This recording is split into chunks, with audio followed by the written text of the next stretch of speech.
ఓట్లేశారు. నేను మా మిత్రుడు పవన్ కళ్యాణ్ ఇద్దరం కలిసి పోటీ చేశాం. బీజేపీ కలిసి వచ్చింది. 3 పార్టీలు, డబల్ ఇంజన్ సర్కార్, డబల్ డిజిట్ గ్రోత్ వచ్చింది. దీనివల్ల లాభాలు ఏంటని మీరు ఆలోచిస్తే కేంద్రంలో ప్రభుత్వం ఉంది, ఇక్కడ ప్రభుత్వం ఉంది. నేను ఏది కూడా వదిలిపెట్టను. దానికి కేంద్రం సహకరిస్తున్నారు. ఈ 2 వల్ల బాగుపడేది ఓట్లేసిన మీరే బాగుపడుతున్నారని మరొక్కసారి విజ్ఞప్తి చేస్తున్నా. 57% ఓట్లేశారు, 94% అభ్యర్థులు గెలిపించారు. నేను అందుకే చెప్పాను, ఇద్దరు కొత్త వాళ్ళైనా కొత్త జోడి యంగ్స్టర్స్ ఇద్దరిని గెలిపించిన ఘనత మీదే.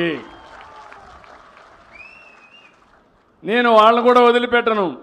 వీళ్ళనే కాదు, అందరు ఎమ్మెల్యేలకు చెప్తున్నా, 1 to 1 చెప్తున్నా, వాస్తవాలు తెప్పించుకుంటున్నా, ఎప్పటికప్పుడు చెప్తున్నా. మారే వరకు ప్రయత్నం చేస్తా. మారకపోతే ఏం చేయాలో నేను మాత్రం ఒకే లక్ష్యం. ఆ లక్ష్యం ఈ పేదవాళ్ళు బాగుపడాలి, ఈ రాష్ట్రం అన్ని రంగాల్లో అభివృద్ధి కావాలి. అదే సమయంలో అధికార యంత్రాంగానికి కూడా చెప్పా, మీరు పనిచేయండి, శ్రద్ధ పెట్టండి, మీకు నేను అండగా ఉంటా. కానీ అందరినీ, ఉద్యోగస్తులందరినీ సరిగా చూసుకుంటాం. వాళ్ళు కూడా మన భాగస్వాములే అభివృద్ధిలో. కానీ అట్లని చెప్పి మేము పనిచేయం అంటే మాత్రం కుదరదు. ముందు నేను తిట్టేవాడిని, ఇప్పుడు తిట్టను. మీరు ఎందుకు చెయ్యలేదో ప్రజల దగ్గరకు వచ్చి మిమ్మల్ని నిలబెడతానని చెప్పి నేను మీకు తెలియజేస్తున్నా. అలాంటి డేటా అంతా కూడా తయారు చేశా. ఈ ఊర్లో ఏం జరిగిందో నాకు ఇన్ఫర్మేషన్ ఉంటుంది, నా సెల్ ఫోన్లోనే ఉంటుంది. ఎత్తుక్కునే పని కూడా లేదు. ఈ సెల్ ఫోన్లు అన్నీ ఉంటాయి. అందుకే అందరినీ కోరుతున్నాం, అందరం కలుద్దాం, సమిష్టిగా పనిచేద్దాం. ముందు మారికి నేను హార్డ్ వర్క్ చేయమనడంలా, స్మార్ట్ వర్క్ చేయమంటున్నా. ఒకప్పుడు విపరీతంగా కష్టపడేవాళ్ళం, పరిగెత్తిచ్చేవాడిని. ఇప్పుడు పరిగెత్తక్కర్లా. 10 గంటల నుంచి 5 గంటలు పనిచేస్తే మధ్యాహ్నం 1 గంట రెస్ట్ తీసుకుంటే, భోజనం చేసి పనిచేస్తే ఏమి నష్టం లేదు.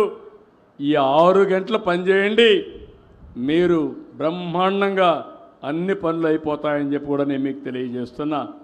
కొత్త ఒరవడికి శ్రీకారం చుడుతున్నా. మీరే చూస్తారు 5 ఏళ్లలో ఏ విధంగా పనులు వస్తాయో. ఒక నిర్దిష్టమైన విధానాలు, నిర్దిష్టమైన ప్రోగ్రెస్ ఇచ్చే బాధ్యత నాది, దానికి సహకరించే బాధ్యత మీది. ఇప్పుడు నేను అన్నీ చేసిన తర్వాత ఎవడో వచ్చేది చెప్తే మీకు అనుమానం వస్తే అది ప్రమాదానికి దారితీస్తుంది.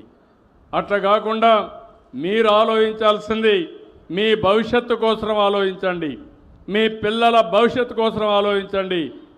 అక్కడ రా, ఆ పక్కన నిలబడుకో, ఆ పక్కన నిలబెట్టండి, ఆ పక్కన నిలబెట్టండి. మీకే ఎప్పుడు కూడా మారుగా చేయకూడదమ్మా. ఎవరైనా ఉంటే ఈ పక్క వచ్చి నిలబడుకుంటే నేను తీసుకుంటాను.